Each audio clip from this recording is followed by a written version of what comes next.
attention, Airbnb fait une modification drastique de ses conditions générales de mise en location sur la plateforme et ça peut potentiellement impacter ton business de location saisonnière si tu es bien sûr sur Airbnb. Les changements sont très importants, c'est pour ça que je parle de véritables bombes que Airbnb a envoyées par email et a prévenu tous les autres avec une entrée en vigueur le 10 mai 2025. Voilà l'email titré « Changements apportés à la politique de transparence relative aux frais ». Donc, les modifications. Donc, nous modifions notre politique de transparence relative aux frais et paiements hors plateforme afin de renforcer la confiance au sein de notre communauté, de fournir plus de clarté aux voyageurs et de nous conformer aux lois sur la transparence des prix. Alors, on voit que c'est relatif aux frais, donc changement sur la gestion des frais que vous pouvez appliquer aux voyageurs et dans la façon dont ces frais sont réglés, donc en dehors de la plateforme ici en l'occurrence. Donc il y a un lien ici qui donne plus de détails qu'on verra après. Pour l'instant je vais passer en revue l'email. Donc voici ce que vous devez savoir. Premier point, les frais obligatoires que les voyageurs doivent payer, tels que les charges, les frais pour les animaux et les frais de séjour, doivent être inclus dans le prix par nuit ou dans la section frais supplémentaires des paramètres de prix de votre calendrier. En gros, ça veut dire que ces frais obligatoires doivent absolument être indiqués dans les frais que permet de mettre Airbnb en plus des frais de la nuitée, de la réservation. Donc, ils disent en gros qu'il faut absolument que ce soit indiqué ici. Donc ça ne peut pas être indiqué par message ou hors plateforme, par exemple en affichant dans le logement, et payé par le voyageur donc en dehors de ça. Sinon, s'il le découvre, il y a un risque quand même de déclassement ou de suppression de ton annonce. Deuxième point, les frais obligatoires qui ne sont pas inclus dans le prix total d'une annonce au moment du paiement ne sont plus autorisés. Donc en gros, si tu veux facturer des frais de façon obligatoire, c'est bien précisé obligatoire, mais que tu ne les as pas inclus dans le prix, donc que tu les factures ailleurs, ça devient interdit, tout simplement. Donc c'est sûr que tu vas me dire, si je ne le mets pas dans les messages ou si je ne le mets pas dans la communication que peut voir Airbnb, Airbnb ne va pas s'en rendre compte. Sauf que attention, les voyageurs peuvent eux s'en rendre compte, le voir dans le logement, le recevoir par SMS, le recevoir par email, etc. Parce que tu as contacté, tu as discuté avec le voyageur pour lui indiquer ses frais. Et si le voyageur le remonte à Airbnb, c'est potentiellement détectable. Et en plus, Airbnb, il ne faut pas oublier, pourrait mener des actions automatiques dans le cadre de la review, par exemple. Il pourrait rajouter une question dans le cadre de l'avis laissé par le voyageur. Il pose cette question, est-ce que l'hôte vous a demandé des frais supplémentaires? Donc c'est très facile de savoir si l'hôte a fait ceci. Et en plus, les voyageurs détestent payer des frais en plus en dehors de ce qu'ils ont payé sur Airbnb. Donc ils font confiance à Airbnb. C'est aussi pour ça qu'Airbnb modifie ses règles. Donc le voyageur pourrait facilement faire remonter l'information à Airbnb et c'est toi qui en pâtirais évidemment. Troisième point, les services optionnels comme le stationnement payant peuvent être proposés aux voyageurs, donc on a le droit de le faire, mais doivent être indiqués dans la description de l'annonce ou le règlement intérieur et doivent être traités et donc payés par le centre de résolution. C'est là où on peut modifier le montant en rajoutant des frais ou en déduisant des frais. C'est ce qu'ils appellent le centre de résolution. Alors j'ai vu que dans le centre de résolution, en fait, quand on rajoute des frais, il n'est pas appliqué de commission, en tout cas pour l'instant, de 15%. J'irai vérifier, j'en suis pas complètement sûr, mais c'est ce qu'on m'a remonté. Donc ça voudrait dire que ça ne devrait pas trop être un problème, mais par contre, il faut savoir que ces frais doivent être réglés chez Airbnb, toujours au sein d'Airbnb. Ce sont en fait des frais qui ne peuvent pas être, qui ne sont pas explicitement indiqués dans les frais obligatoires qu'on a vus juste avant. Donc ce sont des frais un peu optionnels, un peu différents, qu'il faudra quand même gérer en plus dans le centre de résolution, donc toujours au sein de la plateforme d'Airbnb. Ça veut dire que Airbnb veut vraiment garder le contrôle de tout ce que est facturé aux voyageurs, que ce soit des frais que la plateforme facture ou des frais que toi en tant que hôte tu factures. Donc c'est très important. La suite, toute modification de la réservation, par exemple des dates ou du nombre de voyageurs, doit être effectuée directement dans la réservation en sélectionnant modifier la réservation sur la page de détails, ce qu'on peut faire sur la plateforme Airbnb. Donc ça veut dire qu'il est interdit de facturer par exemple des frais de réservation plus faibles ou une partie et puis ensuite de régler le reste en cash ou hors plateforme, donc avec un paiement Stripe ou sur votre propre site internet ou sur une autre méthode de paiement ou un logiciel que vous payez qui permet par exemple de gérer les visiteurs, les voyageurs. Donc ça veut dire que là aussi, s'il détecte que vous facturez des parties de réservation ou des frais de réservation en dehors, que ce soit pour modifier, rembourser, augmenter la réservation, etc. Maintenant, ils rendent ça obligatoire que cela soit fait via leur outil de modification de réservation sur leur plateforme. Là, par contre, évidemment, les 15% de commission seront appliqués, évidemment. Donc là, ça leur fait un gain supplémentaire. Point suivant, et qui est très important, c'est les dépôts de garantie. Ils ne peuvent plus être collectés, sauf dans de rares cas. Ça veut dire que l'hôte n'a plus le droit de collecter une caution, des frais de garantie auprès du voyageur sur la plateforme Airbnb. Donc ça c'est énorme parce qu'il y a encore des hôtes qui facturent des cautions ou des frais de dépôt de garantie. Pourquoi? Parce qu'ils ne font pas forcément confiance dans l'assurance AirCover que propose Airbnb, qui pourtant est la plus complète du marché. Mais on n'est jamais garanti évidemment qu'AirCover couvre. Donc beaucoup d'hôtes demandent une sécurité supplémentaire en prenant une caution aux voyageurs. Pour couvrir les dommages ou les accidents qui se produisent pendant un séjour, Airbnb propose une protection complète par le biais d'AirCover pour les hôtes. Donc là, ils disent clairement, en gros, si il y a AirCover, ça devient entre guillemets obligatoire, c'est-à-dire que en tant que hôte, on doit utiliser AirCover pour les dédommagements et en aucun cas demander un dépôt de garantie ou une caution aux voyageurs. Alors on verra qu'il y a des particularités parce qu'il parle sauf pour de rares cas, on verra ça dans l'article plus détaillé. Enfin, dernier point de l'Airbnb, les paiements de tous les frais doivent être effectués sur Airbnb, sauf dans de rares cas.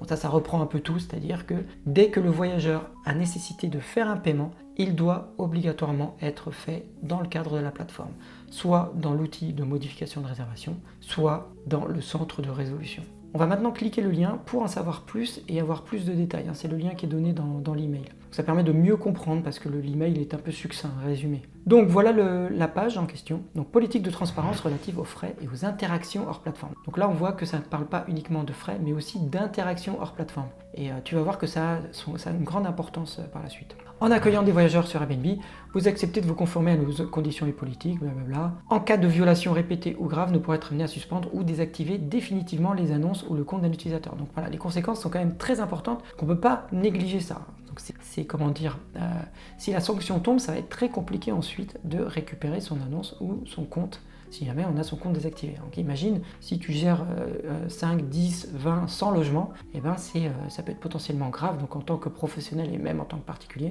il faut faire très attention.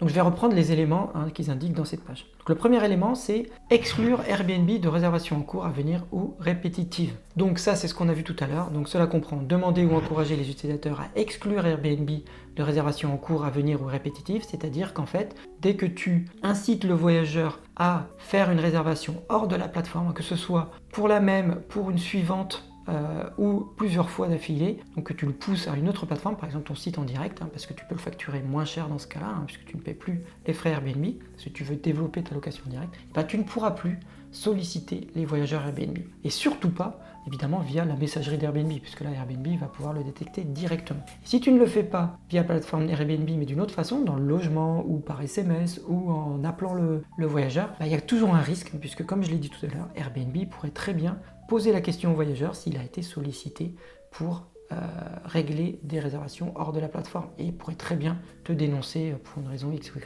Et dans ce cas-là, Airbnb aurait la preuve. Inclure des liens dans les annonces ou les messages qui dirigent les utilisateurs en dehors de la plateforme Airbnb. Donc c'est ce que je viens de dire. Donc impossible de mettre un lien vers ton site en direct, que ce soit dans les messages ou dans l'annonce elle-même évidemment. Offrir ou demander des réductions pour effectuer une réservation en Airbnb, donc ne pas permettre de payer moins cher en dehors de la plateforme, ce qu'on peut faire habituellement et ce qu'on fait habituellement quand on fait une location en direct. Annuler des réservations existantes, en tout ou partie, pour effectuer de nouvelles en dehors d'Airbnb. Donc ça c'est une technique que sûrement certains autres faisaient, c'est-à-dire qu'en fait, il y avait une réservation, il discutait avec le voyageur, ensuite le voyageur annule, et puis du coup il peut re-réserver, mais cette fois en direct, et comme ça tout le monde y gagne, le voyageur gagne parce qu'il paye moins cher, et l'autre il gagne parce qu'il gagne plus. Et bien sûr, le perdant dans l'histoire, c'est Airbnb qui pourtant a mis en contact le voyageur avec toi, donc l'autre. Donc voilà, c'est pour ça que ça devient plus strict. Donc là, Airbnb, je pense que c'était déjà pris en compte avant, mais cette fois, c'est clairement indiqué. C'est-à-dire que si ils peuvent utiliser cette règle pour complètement supprimer ou désactiver le compte ou l'annonce.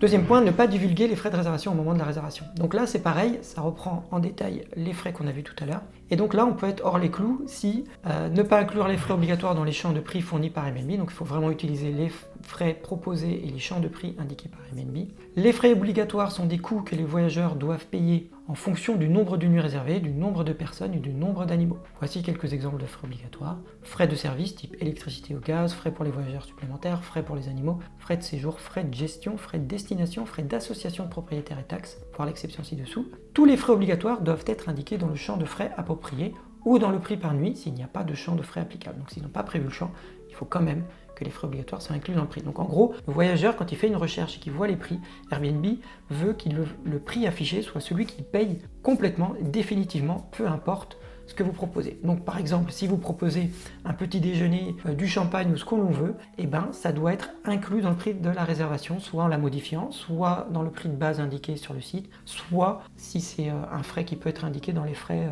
supplémentaires que propose, les champs supplémentaires que propose Airbnb. Donc ne pas utiliser l'outil modifier la réservation d'Airbnb pour percevoir un paiement en cas de modification du nombre de nuits, du nombre d'animaux, bon ça on l'a déjà vu. Ne pas divulguer un dépôt de garantie. La plupart des hôtes ne sont pas autorisés à facturer un dépôt de garantie. Donc ça c'est quand même assez clair. Donc je le répète, la plupart des hôtes ne sont pas autorisés à facturer un dépôt de garantie. Donc déjà ça pose le truc, pas le droit de déposer un dépôt de garantie. Mais ils indiquent quand même dans les rares cas où les dépôts de garantie sont autorisés, ils doivent être indiqués dans le champ de frais approprié. Or ça, les rares cas, je ne sais pas ce que c'est. Donc je pense que de toute façon, il faudra une validation, une approbation d'Airbnb, un noir sur blanc écrite, pour faire un dépôt de garantie. Je pense qu'il ne faut plus s'amuser à mettre un dépôt de garantie si Airbnb ne vous a pas donné l'autorisation logo. Voilà, donc ça à partir du 10 mai 2025. Ne pas divulguer les dépôts de garantie requis pour les frais accessoires dans le cadre des procédures standards d'un hôtel. Le montant du dépôt de garantie doit être dans la description de l'annonce. Donc là, il semble que les hôtels, eux, sont autorisés à demander un dépôt de garantie, mais par contre, il faut que ce soit indiqué dans l'annonce, évidemment. Paiement de frais de réservation en dehors d'Airbnb. Il est interdit de demander, d'envoyer ou de recevoir des paiements en dehors d'Airbnb.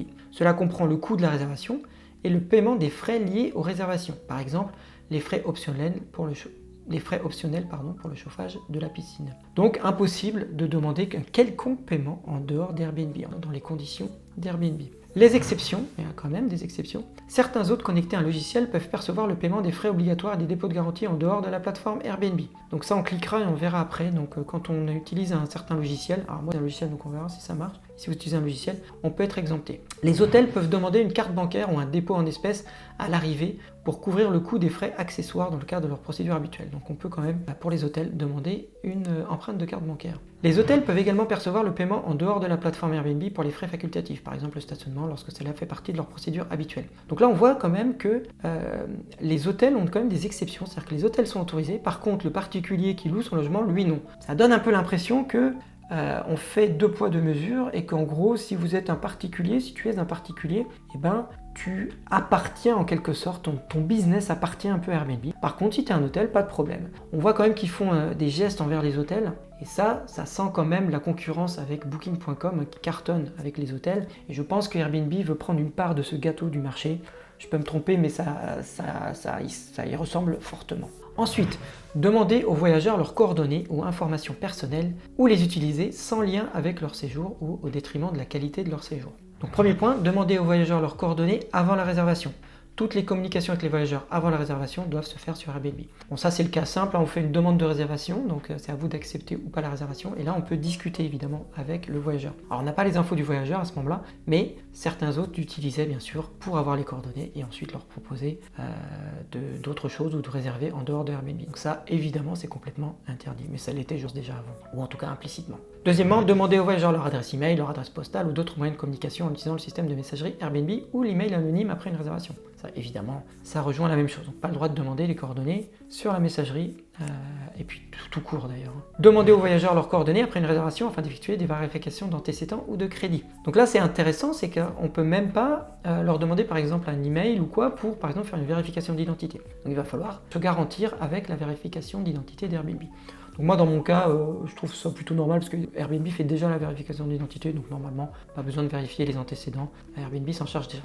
C'est pas le cas d'autres plateformes comme Booking ou WebRetail par exemple, je ferai une vidéo à ce sujet, mais pour Airbnb c'est vrai que c'est pas nécessaire. Demandez aux voyageurs d'envoyer des photos de leur pièce d'identité avant leur arrivée, sauf si cela est nécessaire pour des raisons légales ou de conformité comme indiqué ci-dessous. Donc la même chose, c'est la même chose, hein, ça rejoint la vérification d'antécédents, vérification d'identité. Utiliser les coordonnées fournies par Airbnb à d'autres fins, en violation de nos conditions de service, bon, ça évidemment. Vendre, divulguer ou utiliser les coordonnées des voyageurs à des fins de marketing ou pour les inscrire en liste de diffusion. Donc ça c'est assez classique. Beaucoup d'autres utilisent des techniques, donc ils ne vont pas demander directement l'adresse email ou les coordonnées aux voyageurs directement par messagerie. C'est beaucoup trop risqué, puis forcément c'est pas très bien pour le voyageur. Donc ce que faisaient beaucoup d'hôtes, c'est d'utiliser des systèmes. Par exemple, certains hôtes faisaient aller le voyageur sur un site particulier et lui promettaient un cadeau en échange d'indiquer son adresse email ou ses coordonnées personnelles. Et en échange, il avait son petit cadeau ou son bonus. Donc ça, c'est interdit. D'autres, en fait, utilisaient des systèmes Wi-Fi, je crois crois qu'il y avait une société qui s'appelle Stayfy ou une chose comme ça, où en fait pour avoir accès au Wi-Fi, le voyageur devait mettre son adresse email, ou en tout cas s'inscrire avec son adresse email pour avoir l'accès au Wi-Fi. Ça permettait donc au propriétaire d'avoir l'adresse email et ensuite de l'ajouter dans une liste de diffusion pour ensuite le relancer évidemment par la suite pour qu'il réserve directement l'année prochaine ou les jours prochains directement chez lui plutôt que via Airbnb. Donc ça, interdit également. Exception, vous pouvez demander des coordonnées et des informations d'identité supplémentaires si elles sont nécessaires pour des raisons légales, toujours pareil, des exceptions pour des raisons légales, bon, après il va falloir le prouver évidemment, ou de conformité, si elles peuvent être vérifiées par un hôte à la demande d'Airbnb. Dans ce cas, les hôtes doivent préciser la nature des informations requises dans la description de leur annonce et pourquoi elles sont demandées. Ils comprennent que cette étape supplémentaire est obligatoire avant de réserver. Les hôtes sont tenus de s'assurer du respect de droits applicables en matière de protection de données. Donc il y a quand même des exceptions possibles, mais je pense qu'il va falloir être très strict et vérifier ces exceptions une à une au cas par cas. Après avoir accepté une réservation, vous pouvez demander à un voyageur de confirmer que les coordonnées fournies par Airbnb permettent de le contacter pendant son voyage, ou si le voyageur préfère un autre mode de communication. Donc ça c'est un peu tangent, c'est que des fois il y a des voyageurs qui disent ils réservent avec un compte où il y a déjà un coordonné, un numéro de téléphone, et puis ils disent en fait celui qui va accéder au logement n'est pas la même personne, ou j'aurai un autre téléphone et donc il faudra me contacter sur ce numéro. Alors c'est sûr que s'ils donnent leur adresse email, c'est là que ça va être un peu compliqué, mais bon, il y a une exception pour ça. Vous pouvez utiliser un autre mode de communication avec un voyageur si celui-ci en fait la demande après la réservation, par exemple une application de messagerie instantanée. Toutefois, vous devez vous assurer que ces communications sont conformes aux autres critères de la présente politique. Donc c'est possible de communiquer avec le voyageur en dehors, mais il faut que ça vienne du voyageur, s'il en fait explicitement la demande et pas l'inverse. Et c'est ça qui va être regardé, je pense, pour décider pour Airbnb. Autre section, inciter les voyageurs à laisser des commentaires en dehors de la plateforme Airbnb. Vous ne pouvez pas demander aux voyageurs de laisser un commentaire ou de répondre à une enquête à propos d'un séjour Airbnb sur un autre site web qu'Airbnb, par exemple par le biais d'un formulaire en dehors d'Airbnb, sauf si vous êtes un partenaire hôtelier approuvé. Je ne sais pas trop ce que c'est. Ces actions privent la communauté Airbnb de précieuses informations sur le séjour d'un voyageur. Les voyageurs doivent faire part de leurs remarques directement sur Airbnb afin que d'autres puissent en bénéficier. Évidemment, la raison donnée est que ça profite aux autres voyageurs. La réalité est que ça permettait aux autres de rediriger les commentaires vers ailleurs, c'est-à-dire de récolter par exemple une déception sur un formulaire pour éviter justement qu'il laisse un avis négatif. Comme ça, ils pouvaient encore rattraper le coup. Ou alors, certains autres, ce qu'ils faisaient, c'est qu'ils redirigeaient, et ça je l'ai vu, ça se fait beaucoup aussi aux États-Unis, ils redirigent le voyageur vers laisser une note sur Google par exemple, afin d'améliorer leur site en direct et leur réservation en direct. Donc ça, évidemment, c'est interdit maintenant. Alors moi, j'ai quand même un conseil là-dessus, c'est que de toute façon, demander explicitement aux voyageurs de laisser un avis, en tout cas sur Airbnb, c'est une mauvaise chose. Airbnb le fait très bien, donc c'est pas vraiment utile. Par contre, beaucoup faisaient en sorte de capter cette note pour la rediriger ailleurs, et ça, Airbnb n'a plus. Section suivante, demander aux voyageurs d'utiliser d'autres sites web ou applications pour pouvoir entrer dans le logement. Donc là, on touche quand même à un point très important. Premier point, demander aux voyageurs de créer un compte distinct ou de s'inscrire sur un autre site qu'airbnb.com pour accéder à un logement. Deuxièmement, demander aux voyageurs d'installer une application tierce pour accéder à un logement. Tous les logements sur Airbnb doivent être accessibles aux voyageurs sans qu'ils aient besoin d'utiliser une autre application ou de créer un autre compte. Donc, toutes les redirections vers un site de location en direct, un livret d'accueil qui demande une inscription, une application complète d'accès par exemple au logement avec une inscription devient interdit. Rediriger vers un site d'upsell par exemple, on va demander aux gens de s'inscrire, de mettre leur carte et peut-être d'acheter des upsells, donc des bonus en plus, une bouteille de champagne, un petit déjeuner, un massage, etc. Et ben ça n'est plus possible. Ça fait ne pas respecter deux conditions. Une, il est interdit de faire inscrire un voyageur sur un autre site externe, et deux, de vendre des prestations en dehors de la plateforme Airbnb qu'on a vu juste avant. Alors là aussi, il y a des exceptions. Exception, l'inscription ou l'installation d'applications supplémentaires est autorisée lorsqu'elle est nécessaire pour des raisons légales ou de conformité que l'hôte peut justifier par écrit à la demande d'Airbnb. Par exemple, en vertu de lois locales, de règles de copropriété ou de sécurité de l'immeuble. Dans ce cas, les hôtes doivent préciser la nature des informations requises dans la description de leur annonce destinée aux voyageurs et pourquoi elles sont demandées, afin que les voyageurs comprennent que cette étape supplémentaire est obligatoire avant de réserver. Les applications ayant pour but de permettre l'accès au logement sans clé et celles destinées à améliorer le séjour des voyageurs, par exemple Sonos, Nest, les applications de conciergerie, à condition qu'elles soient facultatives. Donc en gros là ce que ça dit c'est qu'il est interdit de passer par une application externe pour faire rentrer dans le logement si celle-ci est obligatoire, elle doit être facultative. Ça veut dire qu'il faut obligatoirement une option sans application, un code, une clé, etc. Autre chose, Airbnb accepte quand même des exceptions quand c'est obligatoire du fait de votre copropriété ou de la sécurité de l'immeuble. Moi par exemple c'est mon cas sur un de mes biens Airbnb qui est dans un immeuble où pour la sécurité de l'immeuble il est obligatoire de passer par une application pour faire ouvrir la porte de l'immeuble. Si on ne veut pas mettre de boîte à clé, et comme l'immeuble interdit la boîte à clé, voilà, c'est obligatoire. Sauf qu'il faudra bien sûr à chaque fois le prouver à Airbnb, donc ça va être compliqué, il va falloir demander à la copropriété, etc. Bon bref, sinon il faut trouver des solutions, donc il en existe, les solutions de serveurs connectés fonctionnent aussi très bien par code, donc il n'y a pas forcément besoin d'installer une application. Moi c'est ce que j'ai fait, j'ai résolu le problème dans tous mes logements, il n'y a plus besoin d'installer une application. D'ailleurs, l'installation d'une application c'est souvent vu comme une contrainte et souvent source de problèmes qui font que le voyageur va vous contacter une fois sur 3 parce qu'il n'arrive pas à ouvrir la porte du logement. Souvent c'est une personne âgée ou des personnes qui ont un peu du mal avec le smartphone et l'installation d'applications. Et puis il faut bien reconnaître que les applications de serveurs connectés ne sont pas toujours bien faites et donc c'est assez compliqué à mettre en place et à utiliser. Donc voilà, mais ça c'est quand même un point très important à garder en tête. Pour finir, on va aller voir le lien qui était donné pour ce qui est des frais obligatoires dépôt de garantie en dehors de la plateforme Airbnb.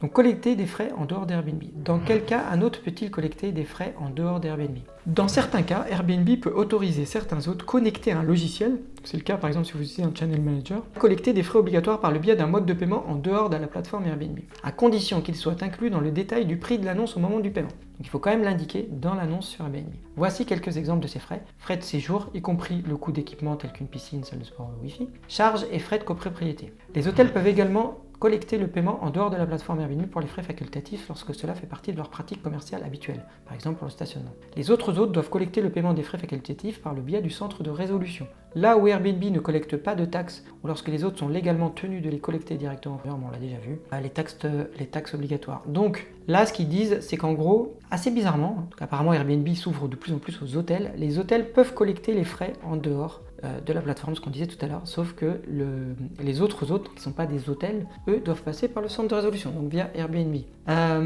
Si on utilise un logiciel, apparemment, on a le droit de collecter les frais. Par contre, il faut l'indiquer sur l'annonce. Donc, voilà. Donc en gros, si tu loues sur Airbnb sans logiciel, tu dois absolument le faire via le centre de résolution et l'indiquer dans l'annonce. Enfin, la section qui nous intéresse, le dépôt de garantie. La plupart des hôtes ne sont pas autorisés à facturer des dépôts de garantie. Donc c'est quand même assez clair, la plupart des hôtes ne sont pas autorisés à facturer des dépôts de garantie. Pour couvrir les dommages ou les accidents qui se produisent pendant leur séjour, Airbnb propose une protection complète par le biais d'AirCover pour les hôtes. Pour les rares annonces bénéficiant d'une autorisation à collecter les dépôts de garantie en dehors de la plateforme Airbnb, les hôtes doivent indiquer ces derniers dans le champ de frais approprié. Alors je ne sais pas c'est quoi les rares annonces bénéficiant d'une autorisation. Pour l'instant, c'est indiqué nulle part. J'ai recherché. Airbnb doit permettre dans certains cas, on ne les connaît pas, mais c'est très rare. Donc à mon avis, ça ne concerne pas grand monde. Par contre, toujours pareil, les hôtels peuvent demander une carte bancaire ou un dépôt en espèces même à l'arrivée pour couvrir les coûts des frais accessoires dans le cadre de leur procédure habituelle, à condition que ces derniers soient précisés dans la description de l'annonce. Donc ça confirme le fait que, en tant que hôte, dans la plupart des cas, il est interdit de prendre un dépôt de garantie, il faudra passer par AirCover. Et pour certaines exceptions dont on ne connaît pas les conditions, et pour les hôtels, donc là on voit bien que les hôtels sont indiqués clairement maintenant chez Airbnb, et bien dans ce cas-là, ils ont le droit de le faire. Donc, pour résumer, ces nouvelles règles sont quand même très importantes, il faut absolument que tu en aies connaissance et que tu ailles tout de suite voir quelles sont tes pratiques, quels sont tes messages automatiques, qu'est-ce que tu écris dans les messages, qu'est-ce que tu proposes aux voyageurs, est-ce que tu proposes des services annexes, et dans ce cas-là, il va falloir les indiquer, il va falloir passer par le centre de résolution, sauf si tu utilises un logiciel, apparemment, et dans ce cas-là, tu peux encore les facturer via le Channel Manager, mais il faudra quand même les mettre dans l'annonce, et tu n'as plus le droit de prendre des dépôts de garantie sur la plateforme Airbnb. Donc ça, je ne vois pas ça trop comme un problème, moi je ne le faisais pas par exemple, et je sais qu'en tant que voyageur, les gens détestent faire un dépôt de garantie, donc de toute façon, en faisant ça, tu te coupais d'une grande majorité de clientèle. Je pense qu'AirCover, malgré ses défauts, est quand même pas mal. Elle peut couvrir les frais, donc il faudra bien prouver les frais, mais moi j'ai déjà été remboursé plusieurs fois par AirCover. Contrairement à une plateforme comme Booking.com par exemple, qui ne prévoit pas du tout d'assurance, qui ne vérifie même pas l'identité des voyageurs d'ailleurs. Donc je trouve que là-dessus ça se vaut. Par contre, cette exception faite aux hôtels et cette différence de traitement entre tu es un particulier, tu es à moi, et tu es un hôtel, bon ok, je te laisse faire des choses que tu fais habituellement parce que je peux pas me couper du business de l'hôtel. Voilà, ça c'est un petit peu pas terrible. Enfin, moi de ce que j'ai vu, c'est que ça fait pas mal jaser. J'ai vu quelques articles et quelques vidéos aux États-Unis où ils parlent même déjà de class action parce qu'ils trouvent ça pas normal d'avoir une différence de traitement entre les petits hôtes et les hôtels, par exemple, ici, dans ce cas-là. Donc, affaire à suivre. En tout cas, je voulais vous parler de cette news qui, pour moi, est très importante et qu'il faut absolument que tu prennes en compte pour la suite, donc à partir du 10 mai 2025. C'est très important parce que Airbnb a le pouvoir de te suspendre, donc de retirer ton annonce ou de suspendre ton compte. Donc voilà, je m'arrête là. Merci, j'espère que c'était pas trop long. Je vais essayer de raccourcir la vidéo au maximum, mais je pensais que c'était assez important pour faire une vidéo en urgence et la publier sur YouTube. Voilà, donc n'hésite pas à t'abonner pour avoir toujours les dernières nouvelles et les meilleurs conseils pour gérer ta location saisonnière, que ce soit en automatique ou que ce soit en tant que conciergerie ou en tant que propriétaire. Je donne énormément d'astuces, de conseils, de techniques et de formation sur comment gérer un Airbnb au top et s'assurer toujours d'un super classement sur Airbnb et d'avoir un calendrier plein évidemment et des revenus au top. Voilà, merci à toi et à la prochaine vidéo.